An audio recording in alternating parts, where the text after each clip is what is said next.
My full name is Tofiga Sefo Fepuleai. My first name, Tofiga. I am named after my dad's mum. And my dad comes from the villages of Fusi Safukulafai, Saleaula and Savai. My mum, her name is Malai.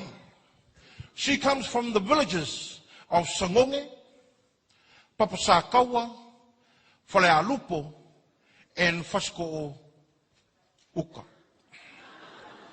Okay? So, but really my mum and my dad, they were both pretty much raised in the beautiful island of Savai. Upolu was just another island, but not really part of Samoa. So if anyone's here from Upolu, anyone here from Upolu? God bless you. I was born in Wellington back in 97. I was born in Wellington. I'm born and bred Wellingtonian. I'm an only child, but I was raised with a lot of family around me. My mum and dad, they met here in New Zealand, back in Wellington. They used to work at a place called Todd Ford to make cars. My mum used to paint the doors of the cars, and my dad used to stick on the doors of the cars. So if you can imagine, it was like a love story. My mum would be painting the car. My dad would be sticking the doors. And then they got married at a little church there. One of the first Pacific Island churches in Wellington was the PIPC in Newtown, and also called the Nokise House. Before my parents got married, they made a very important decision. They bought a house for $9,000. Wow. And the reason why I say it's a very important decision that they made, I will explain, and you will realize after, as I go on about my story, why it's important, the decisions that you make today, because of the outcomes that it will be tomorrow. So my parents bought this house, and then, us islanders, we love to try and save money, and we try and not use as many resources so that, we can save money for other things, for family, for church. So mum and dad, it was winter. I hardly used the heater. 9 months later, I was born.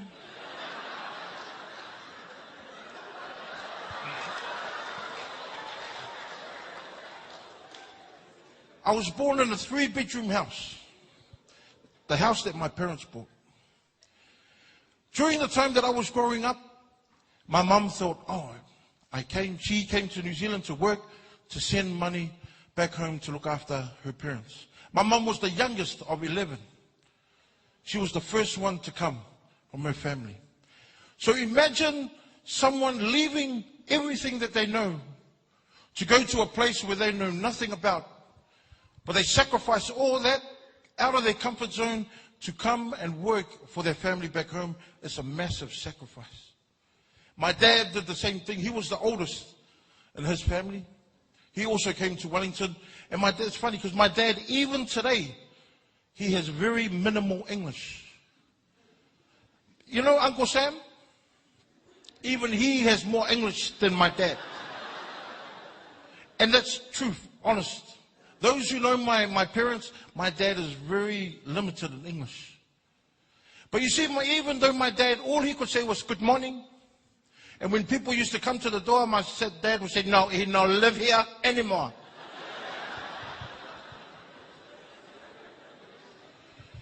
Even though my dad had that much English, my dad was still able to work 2 jobs. And when I think about it growing up, my dad never underestimated what he had. And the one thing that my parents had was willpower. They believed in themselves. They had something that they came here to do, and they did it. Because what happened was my family, my mum brought her brother over. Then my dad brought his brother over.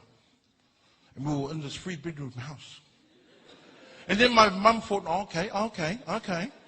She brought her other brother over.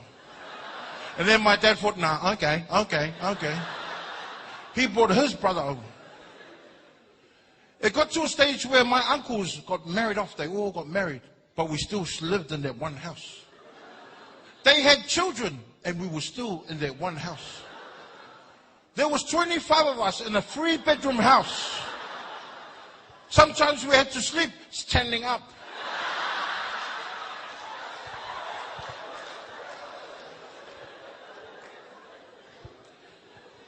But you know, it's a funny thing because some people say, oh, there's a very unhygienic to have so many people staying in one house like that. But from the bottom of my heart, I would never have changed the way that I was brought up in that 3-bedroom house. I learned how to share. I learned how to hide and eat the food.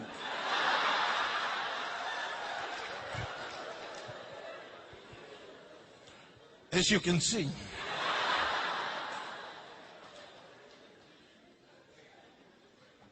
But I loved the way I was. I never ever felt like I was an only child. All my first cousins, they were all like my brothers and sisters to me. So I was brought up in a little suburb there called Berempua. And then we moved on. I went to intermediate called South Wellington Intermediate. And then my parents bought a new house. We sold the house in Berempua and moved to Lyle Bay, where the beach is. And that's where I learned how to surf. The net.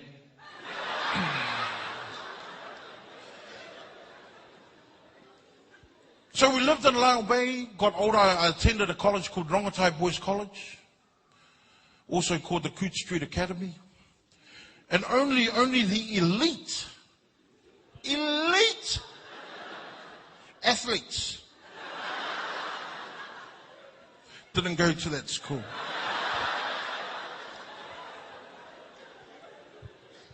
So I went to a beautiful college, and I went to college, and I guess, like, you know, us as teenagers, when we start to grow up, we start to, you know, because when we're young, we hold on to our parents' hands, and we're always dependent on our parents. Mom, Dad, can I have this, please? Mom, Dad, can you, please? But then we get to a stage where it's like, oh, don't touch me, Mom. Dad, no, stay back. You know, we start to get independent, and then we start to, you know, hey, what's up, bud? And that was me. You know, as I grew up in college, I started to think I was the man. You know, when played rugby and stuff, and, you know, I was unbelievable. And, you know, and what happens when I started to make friends, and we used to do school C. Hands up those who used to do school C back in the days. Anyone here? Come on, you liar back there. We used to do school C, but now you guys do that WWE thing. NPA, whatever it is, NCCC. I used to do school C. And the thing within our family and in our church community, if you got school C, it was like you got a gold medal in the Olympics. Because your parents want to be proud of you. And I remember I sat school C,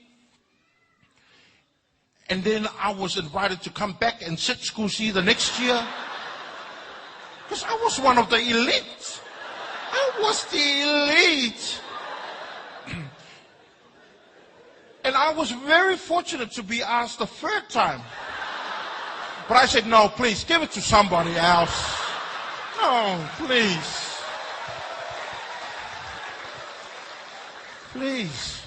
This is my 21st this year. Please, give it to somebody. In school, I made a lot of friends. But I didn't make a lot of passing in exams. The only thing I passed in school was the rugby pool. So I left school, and then from school, after school, it was like, so what do I do with my life? Remember, I'm an only child. My uncles are all married off now. So it's just me, Mom, and Dad. Mom and Dad don't stay young. They get older. So how was a guy like me supposed to look after my mom and dad with no job? This is when life for me started to get serious. I was on the dole for 5 years. 5 years I thought that $120 was the money. I thought $120, whoa, you can't touch me. I got $120. I was rich. 5 years. I would sleep at 3 in the morning and wake up at 5 in the evening. That was my life.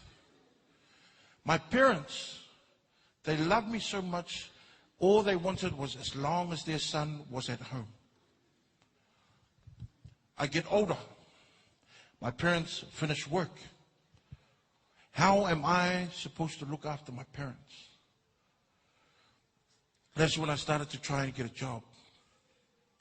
I worked on a rubbish truck. Had to get up at 4 in the morning. But that's when I'm usually asleep. I worked at rubbish truck for a bit. Then I started pumping petrol. Worked at a gas station.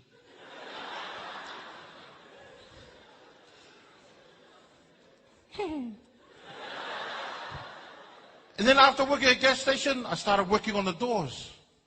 Thought I was a bouncer. Then after working on the doors, I went and worked at a place called Quit Line, Quit Smoking. I went from job to job. I even tried to do a sales rep thing. I only lasted like about 20 minutes. I turned up to this office. They said, we will take anybody and we will teach you how to do this job and you will make money. I turned up in my suit. They said you had to come nicely dressed. So I turned up in my white Sunday suit and Converse. And they said, okay, now what we're going to do is we're going to give you some products and we want you to go out and knock on every single door and try to sell these umbrellas. That's when I said, I quit. Not because of the umbrellas, but because of walking.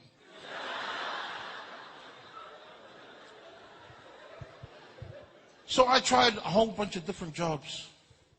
When I worked at Quit Line, that's when life for me really, really was deep.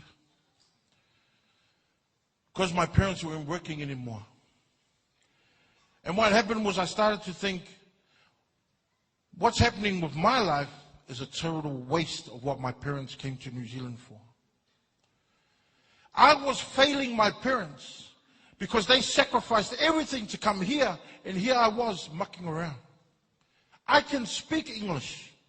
I know the law of the land. I know a lot of things my parents don't know.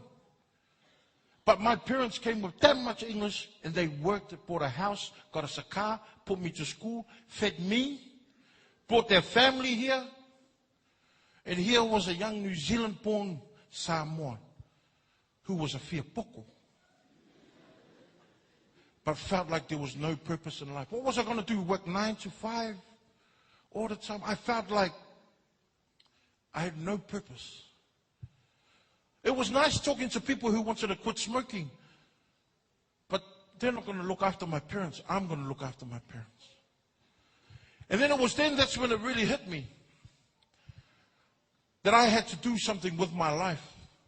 I had to really, I guess you could say, I had to come back to where I started, and that was in the church.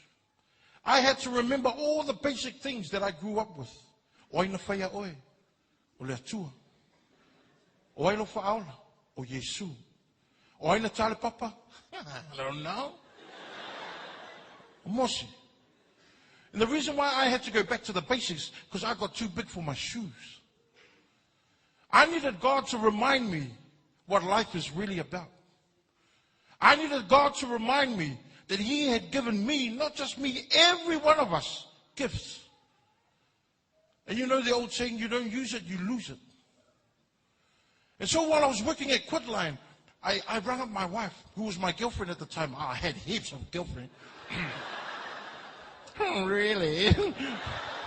So, please, can you just stay going out with me, please? I will pay you. I will pay you. $120 a week. You can't touch me. So I rang up my wife and I said, hon, you know, ever since I was a kid, a lot of people used to say, man, you should go and take your stuff on a stage. You should go out there and, you know, just try it. Give it a go. Do a bit of comedy. Because I always did it when I was a kid in the church. I didn't go to no New Zealand drama school. I didn't go to no special classes. Where I learned all that stuff was on the stage in church. My drama school was White Sunday, every Sunday in Sunday school. You imagine, you can go to all the training you want, but when you are stuck there in the middle of the stage and your mum is at the back, you are going to act like Kevin Costner. You will act like a Mel Gibson. So that's what I was brought up on. And that's what I was reminded. Everything of when I was working at Quitline. So the only person I knew that was in the industry was Ete. Ete, what's the Ete? And Ete has known me since I was born. Ete was one of the first Pacific Islanders to graduate from New Zealand Drama School. So I rang him up and I said, Uso, from Molia, if you can give me one chance, even if it's 1 minute, to just jump out on stage on one of your shows, that's all I want to do. I just want to have a taste. I want to give it a go. I got nothing else. Ete had a show back in 2003. It was called Laughing with Samoans. Ete said to me, Kebo, give you some, come MC, have a bit of a go. So I did. And I remember going out on that show. I was never been nervous ever in my life, except for that one time. People were paying money to come and see us do a show. And I stood out there, spotlight, couldn't see anyone's face. And all I remember is cracking the first joke. And then I heard this laughter. When I heard that laughter, that's when, for me, it felt like time had froze. Because I really believed that's when God was saying to me, this is your calling, Tofiga. My 5 minutes ended up being 20 minutes. A whole bunch of stuff came out of my head. I loved the laughter. I loved hearing people enjoying themselves. Then I went back off, Ete came on. And then I was asked to come back on another 5 minutes, and I went on for another half hour. People would have thought, man, is this Tofiga show? Who's the other guy, man?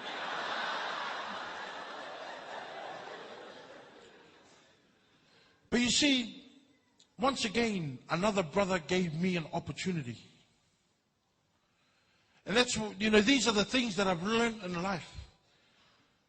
And as I grew up, one thing I always did that my dad said to me was respect everyone. Respect everyone. And if you call yourself a Samoan, number one rule in Samoa, whaloalo. Never ever forget that. That's what my dad always said to me. That's why I respect the person that may walk past me on the bus. A person I may only meet for a minute in a restaurant while I'm ordering a salad.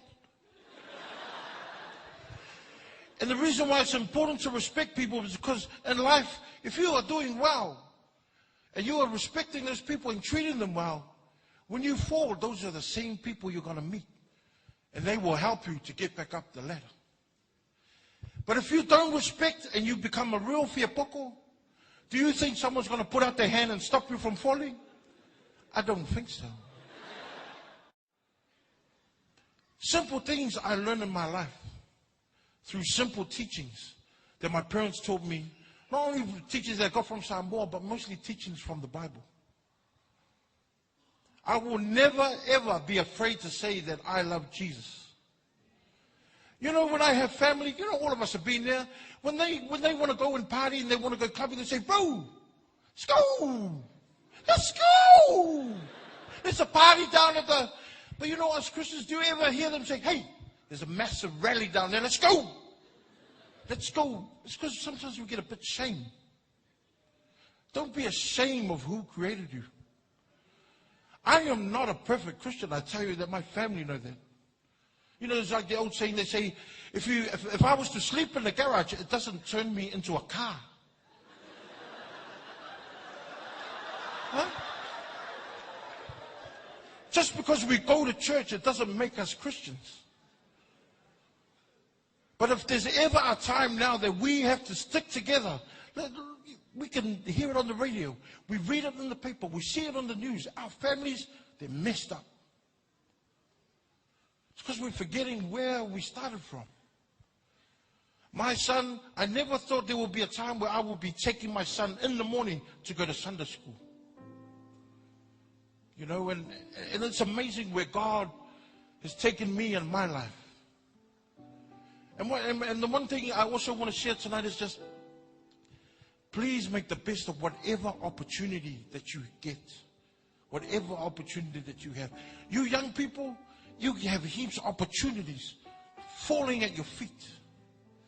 And when you get older, trust me, us, my generation and older than me, they will testify to this, that opportunities don't come as easy as you get older. Make the best of the opportunities that you get. I had no school C. I had no UE, no PMC. I had none of that stuff. But the one thing that I did have is I had parents that prayed for me every single day.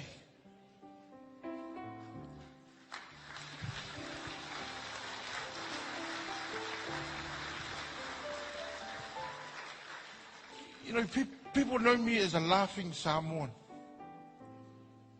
But I'm a human as well. Every time I talk about my parents, I cry. Because my parents sacrificed everything for me. Only if us young ones could know and realize and understand what our parents have gone through, what their parents have gone through to get what we have now. Come on. Don't waste the opportunities. Never underestimate what you have. All I can do is make people laugh. But look at what my God has done for me through the gifts that He has blessed me, that I've done for my family, for my parents. You know, my parents are happy now. And I believe my parents, if your parents are happy, they live longer. Honest. And I stand here before you tonight, not just to make you laugh, but just to make you realize and just sit up and think about life. Too many of us have had cousins, family members who have taken their lives, cut short. But yet we are given the opportunity to live another day. Don't waste it. Don't waste it. The theme of tonight is, does God have a sense of humor? Now I talk about the theme. Right at the end. And God does have a sense of humor. You know, it says in His word that laughter is good for the soul. And my dad always wanted me to become a minister when I was a kid. Because my dad comes from a whole line of deacons and laid preachers and ministers. But you know, my dad has seen me do what I do now. My dad said to me, I got my dad's blessing. He said, son, in Samoan, because his English is... He said, son, I love you. Because you are using what God has given you. And I may not be preaching in the normal way that we preach, that we see our ministers and our pastors preach, but I am using my gifts in a way in where I am spreading the gospel. I'm not a doctor like a doctor with a certificate thing and the thing where you hit. But if laughter is good for the soul, then I am a doctor in that sense.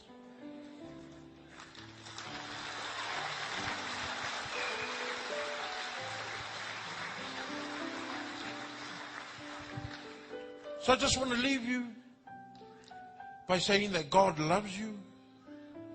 Whatever difficulties and stuff that you go through life, we all go through a lot of hard times. But like I said, please do not underestimate what you have. Do not underestimate what your gifts are. If I can sing for you just a little gospel song, but I won't tonight. I'm going to sing for you a song, a Negro spiritual song that a church, a Whakasa church in San Diego sang for us when they came back in 1990 at our church. And it's a song that sums up my life.